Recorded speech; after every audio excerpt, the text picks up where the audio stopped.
احباب ذی وقار Ertugrul Ghazi نام کی ایک ڈاکومنٹری ترکوں نے تیار کی ہے۔ الیکٹرانک میڈیا پر اس وقت اس کا بڑا شہرہ ہے۔ لوگ مختلف پہلوؤں سے سوال کر رہے ہیں۔ جہاں تک ارطغرل غازی کی شخصیت کا تعلق ہے تو بلا شبہ وہ ایک عظیم انسان تھے، صحیح العقیدہ، باعمل، متقی، پرہیزگار، غریب پرور، دین اسلام کے ہر قانون کے سامنے اپنی گردن کو جھکانے والے، اولیاء کاملین کے ساتھ نسبت رکھنے والے، ان کی بارگاہ میں جانے والے، ان سے روحانی فیض حاصل کرنے والے سچے عاشق رسول ارطغرل غازی تھے۔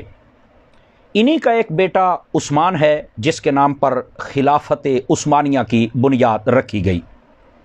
یہ اپنی حق بیانی، عدل و انصاف اور غریب پروری کی وجہ سے اتنا مقبول ہوئے کہ تقریباً 3 بر اعظموں میں ان کی حکومت پہنچ گئی۔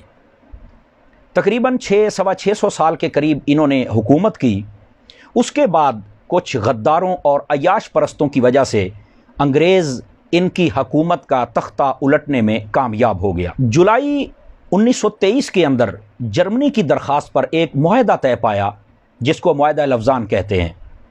اس کے اندر ان کی مین شرط یہ تھی کہ ترکی کو سیکولر کر دیا جائے اور یہاں کی بندرگاہ کو فری کر دیا جائے، خلافت عثمانیہ کو ختم کر دیا جائے اور ان کے اثاثے منجمد کر دیے جائیں، سب کو قابو کر لیا جائے۔ اب یہ 100 سالہ معاہدہ طے پایا تھا کہ 100 سال کے بعد ترکی یہ سارے معاملات اپنے ہینڈ اوور کر لے گا۔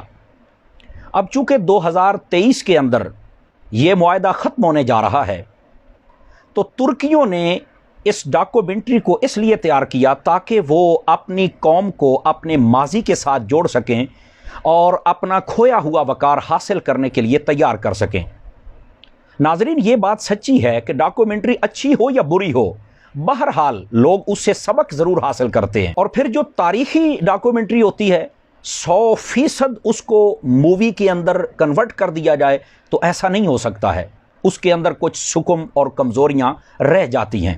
ہاں، کتاب ایک ایسا مستند ذریعہ ہے کہ اس کے اندر تاریخ کے ہر پہلو کو سمویا جا سکتا ہے، لیکن چونکہ الیکٹرانک میڈیا کا دور تھا تو دور جدید کے تقاضوں کے مطابق انہوں نے اس کی ڈاکومنٹری کو تیار کر کے چلا دیا اور پھر دنیا کی اکثر زبانوں میں کنورٹ کر کے اس کو ملکوں میں چلا دیا۔ یہ معاہدہ ختم ہونے والا ہے اور ترکی اس کا مطالبہ بھی ضرور کرے گا، اور اس کی چند سالوں کی ایکٹیویٹیز کو دیکھ کر یہ محسوس ہوتا ہے کہ وہ اس سے باز نہیں آئے گا، اور اس کا وہ حق بھی ہے، یہ دینا بھی چاہیے، لیکن اس کے باوجود اسے کچھ کرنا تو ہے۔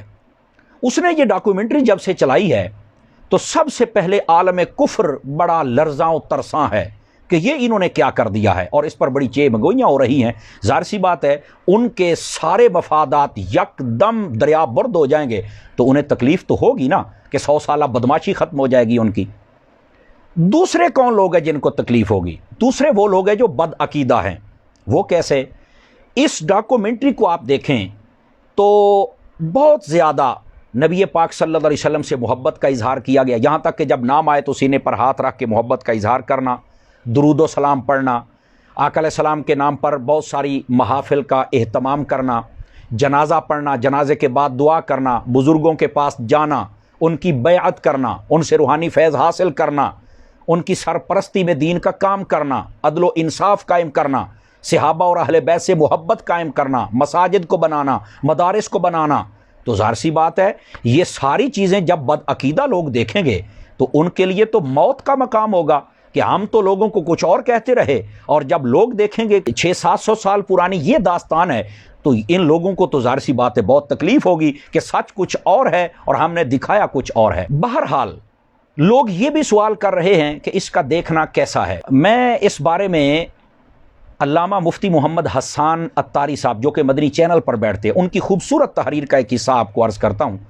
انہوں نے فرمایا کہ علم کے بہترین ذرائع یا وہ کتاب ہے یا وہ استاد ہے، تو بہتر تو یہی تھا کہ ہم کتاب پڑھتے یا اس کو کتابوں میں شائع کیا جاتا اور لوگوں کو کہا جاتا کہ اس کا مطالعہ کریں، پڑھیں اور اویئرنیس حاصل کریں۔ جہاں تک ہے کہ یہ دیکھنا جائز ہے یا ناجائز ہے، تو بھائی جب ڈرامہ ہی کہہ دیا ہے تو میں کیسے اس کو مقدس اور جائز کہہ سکتا ہوں؟ اور تحدیث نعمت کے لیے بتا رہا ہوں، الحمدللہ علی احسانہ، میں نے اس کا 30 سیکنڈ کا ایک کلپ بھی نہیں دیکھا ہے۔ یہ معلومات میرے ایک دوست انگلینڈ میں محمد شاہد صاحب ان سے میں نے لی، ایک دوست ہمارے لاہور میں محمد عثمان ان سے لی، اور اس کا جو پس منظر تھا میں نے آپ کو عرض کیا ہے۔ اور یہاں پر یہ بات بھی ضروری ہے کہ مسلمانوں کو چاہیے کہ وہ دعا کرتے رہیں تاکہ اللہ تعالیٰ عالم اسلام میں ان کو کھویا ہوا وقار واپس عطا فرمائے، اور اللہ تعالیٰ ہم سب کی حفاظت فرمائے۔